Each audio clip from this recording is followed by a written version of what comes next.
Hello दोस्त, आप देख रहे हैं क्लियर बीपीएससी चैनल और हम आपके साथ आज बात करने वाले हैं नवंबर 2022 के पार्ट 3 करंट अफेयर पे, अंतर्राष्ट्रीय करंट अफेयर पे।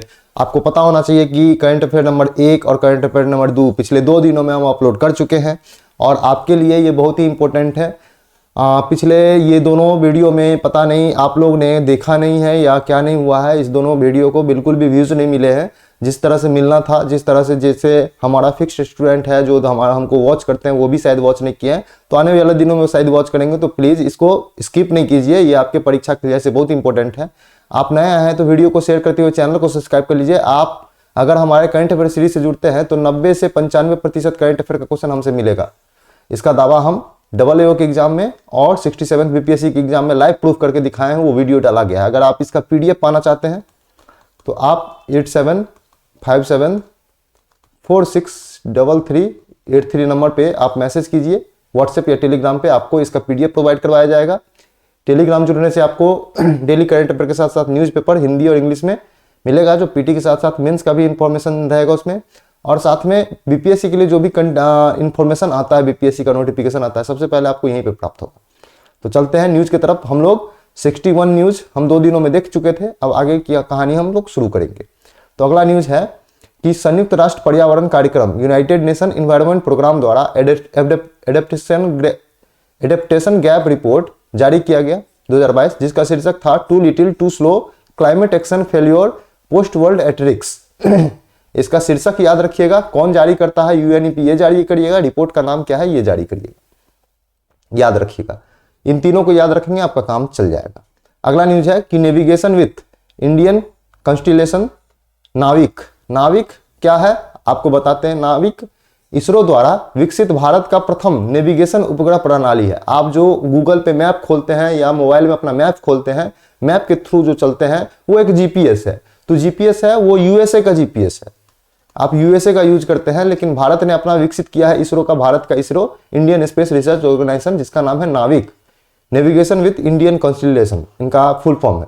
तो देखते हैं, नाविक के लिए इसरो ने 8 उपग्रह को अंतरिक्ष में भेजा है भारत की नेविगेशन करने के लिए, जिसमें से 7 सक्रिय है, 1 सक्रिय अभी फिलहाल में नहीं है। नाविक अमेरिका की जो जीपीएस है उसके समान है, रूस के अपना है ग्लानोस उसके समान है, यूरोपियन यूनियन के गैलीलियो है उसके समान है, चीन का बाइडू है उसके समान है और जापान का क्वेस है इसके समान है। तो नाविक जो है अकेला नहीं है, अमेरिका में जीपीएस है, रूस में ग्लानोस है, यूरोपियन यूनियन में जो है गैलीलियो है और चीन में बाइडू है और जापान में क्वेस है, इसी के समान है। जैसे अब हम आपको बता दें कि जीपीएस, ग्लोनास और ये गैलीलियो ये तीनों वर्ल्ड वाइड है, जबकि बाइडू, क्वाइज और नाविक ये तीनों क्षेत्रीय स्तर पर है, अपने अपने देशों पर है। बाइडू को चाइना ने धीरे धीरे एक्सटेंड करने की सोचा है पूरी दुनिया में, लेकिन जीपीएस, ग्लोनास और गैलीलियो भी थोड़ा कम क्षेत्र पे है। जीपीएस और ग्लोनास पूरे वर्ल्ड में फैला हुआ है, वर्ल्ड का आप लोकेशन यहाँ पे देख सकते हैं। अगला न्यूज चलते हैं कि स्टील मैन ऑफ इंडिया के नाम से कौन प्रसिद्ध है, जमशेद जे ईरानी, उनका हाल ही में निधन हो गया। याद रखेंगे, 1 लाइन फैक्ट स्टार्ट होता है, 1 लाइन फैक्ट हम लोग देखेंगे 30-40 और उसके बाद समाप्त करेंगे। अगला न्यूज है कि पूर्वोत्तर भारत का पहला एक्वा पार्क कहां पर स्थापित किया गया है, अरुणाचल प्रदेश में स्थापित किया है। एक्वा पार्क जो पानी वाटरफॉल पार्क होता है उसको कहते हैं। फीफा फुटबॉल विश्व कप 2022 का भारत का ब्रांड एम्बेसडर कौन है, रणवीर सिंह, अभिनेता रणवीर सिंह को बनाया गया है, याद रखेंगे। गूगल ने कृत्रिम बुद्धिमत्ता AI आर्टिफिशियल इंटेलिजेंस अवतार स्टार्टअप जिसका नाम है एल्टेयर का अधिग्रहण कर लिया है, उसको अपने कंपनी में मिला लिया है। गूगल ने एल्टेयर को खरीद लिया है कहने का मतलब। तो याद रखेंगे एल्टेयर क्या है, एक कृत्रिम बुद्धा आर्टिफिशियल इंटेलिजेंस कंपनी का नाम था। अगला न्यूज देखते हैं कि अमेरिका के एलन मस्क जो है उनका निजी स्पेस कंपनी है जिसका नाम है स्पेस एक्स ने अपना सबसे शक्तिशाली रॉकेट फॉल्कन हेवी लॉन्च किया है। तो पूछ सकता है फॉल्कन हेवी क्या है, तो निजी स्पेस कंपनी स्पेस एक्स का जो है शक्तिशाली रॉकेट है। अगला न्यूज देखते हैं कि भारतीय क्रिकेटर जो है जिनका नाम है सूर्य कुमार यादव, उन्होंने आईसीसी रैंकिंग में दुनिया में T20 में नंबर 1 बल्लेबाज बन चुके हैं, नंबर 1 बल्लेबाज बन चुके हैं। सूर्य कुमार यादव आईसीसी के T20 रैंकिंग में दुनिया में अभी नंबर 1 बल्लेबाज है। अगला न्यूज है कि अदानी न्यू इंडस्ट्री ने गुजरात में भारत का सबसे बड़ा पवन टरबाइन स्थापित किया है। कौन, Adani power, Adani new industry ने गुजरात में भारत का सबसे बड़ा पवन टरबाइन स्थापित किया है, पवन ऊर्जा। अगला न्यूज देखते हैं edtech. Edtech company Byju. Edtech क्या होता है? Education technology company. एडिटेक किसी को कहते हैं? एजुकेशन टेक्नोलॉजी कंपनी ने अर्जेंटीना के फुटबॉल खिलाड़ी लियोनेल मेस्सी को एजुकेशन फॉर ऑल पहल के लिए ग्लोबल एम्बेसडर, ब्रांड एम्बेसडर अपना नियुक्त किया है। बायजूस ने अपना फुटबॉल खिलाड़ी जो है लियोनेल मेस्सी, उसको जो है ग्लोबल ब्रांड एम्बेसडर नियुक्त किया है एजुकेशन फॉर ऑल पहल के लिए। बायजू कंपनी है, एडिटेक कंपनी है, याद रखेंगे। अगले न्यूज की तरफ चलते हैं। अगला न्यूज है UIDAI। UIDAI क्या है? आधार कार्ड जारी करता है। UIDAI unique identification development authority of India, इनका नाम है। ये आधार कार्ड यही जारी करता है। तो UIDAI ने आधार कार्ड प्रयोगकर्ता को बेहतर अनुभव देने के लिए आधार मित्र नाम का एक चैटबॉट लॉन्च किया है। अगर आप आधार मित्र के पास आपका आधार से संबंधित कोई भी समस्या है, आप उसको ऑनलाइन पूछ सकते हैं, लिख के पूछ सकते हैं, वॉइस रिकॉर्ड करके पूछ सकते हैं, आपको ये आपका जवाब देगा ये जो चैटबॉट है आधार मित्र। अगला न्यूज है कि सैयद मुश्ताक अली क्रिकेट ट्रॉफी 2022 मुंबई के हिमाचल प्रदेश सैयद मुश्ताक अली क्रिकेट ट्रॉफी 2022 में मुंबई ने हिमाचल प्रदेश को 3 विकेट से हरा करके अपना पहला खिताब जीत लिया है। सैयद मुश्ताक अली ट्रॉफी 2022 किसने जीता है? तो मुंबई ने। अगला न्यूज है कि एक कैलेंडर वर्ष में 1000 T20 रन बनाने वाले पहले भारतीय क्रिकेटर कौन बने हैं? तो सूर्य कुमार यादव, जो हाल ही में ICC के T20 रैंकिंग में नंबर 1 बल्लेबाज है। अगला न्यूज है कि दुनिया की पहली वैदिक घड़ी कहां पर स्थापित की गई है? उज्जैन जो मध्य प्रदेश में है, उज्जैन में स्थापित की जाएगी। याद रखेंगे, दुनिया की पहली वैदिक घड़ी की बात कर रहे हैं हम। अगला न्यूज है कि अमेरिकी पत्रिका फोर्ब्स के रिपोर्ट के अनुसार रिलायंस इंडस्ट्री कंपनी भारत की सर्वश्रेष्ठ नियोक्ता के रूप में उभरी है। याद रखेंगे, अमेरिकी पत्रिका फोर्ब्स है, उसकी रिलायंस इंडस्ट्री कंपनी ने भारत की सर्वश्रेष्ठ नियोक्ता के रूप में उभरी है। अगला न्यूज है कि केरल पूरे राज्य में सोने की एक समान कीमत लागू करने वाला देश का प्रथम राज्य बन गया है।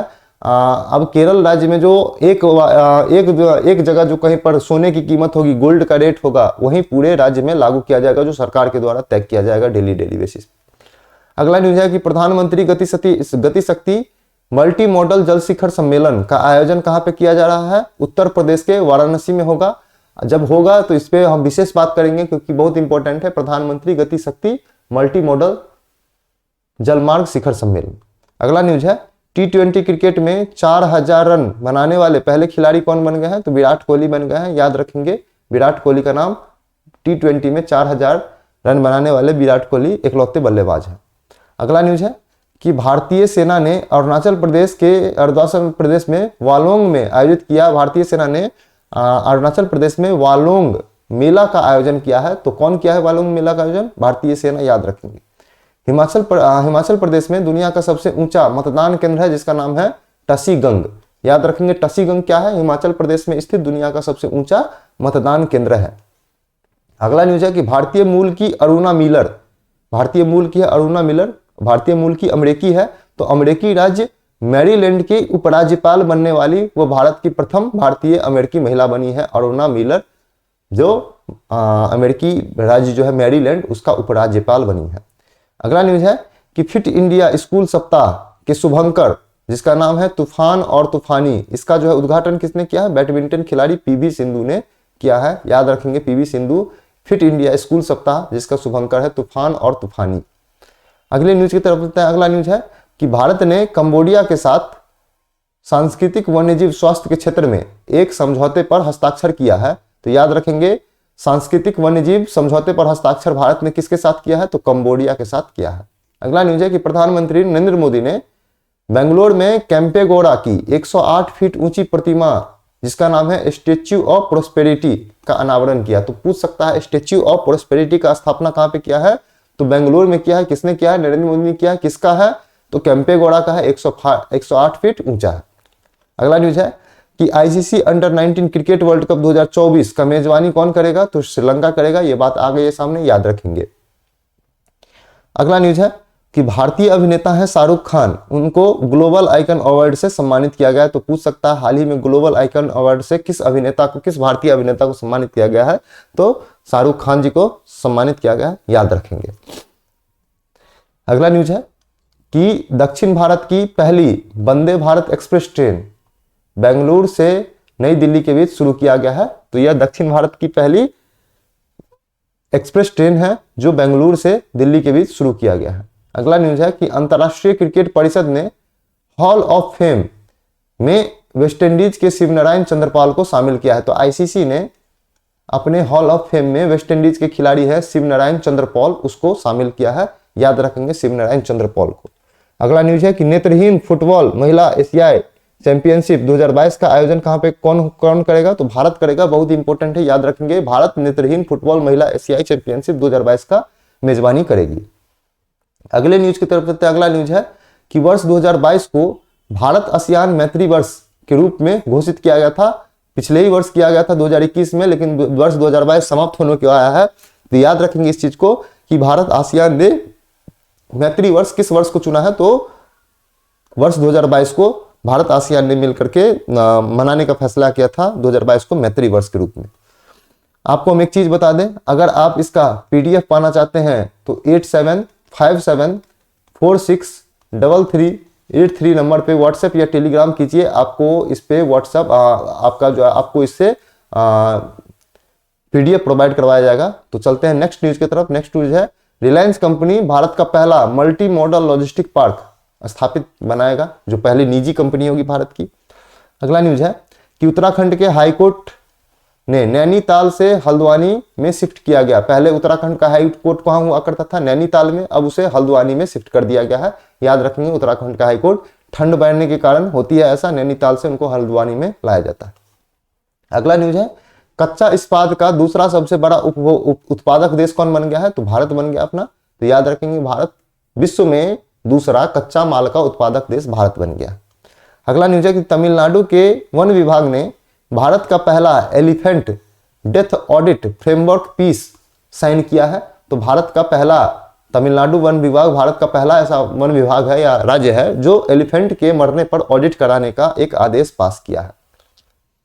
अगला न्यूज है कि भारतीय सेना की पहली महिला स्काई डाइवर लॉन्स मंजू बनी है, लॉन्स नायक मंजू बनी है। तो भारतीय सेना की पहला महिला जो है स्काई डाइवर कौन है? मंजू है, याद रखेंगे।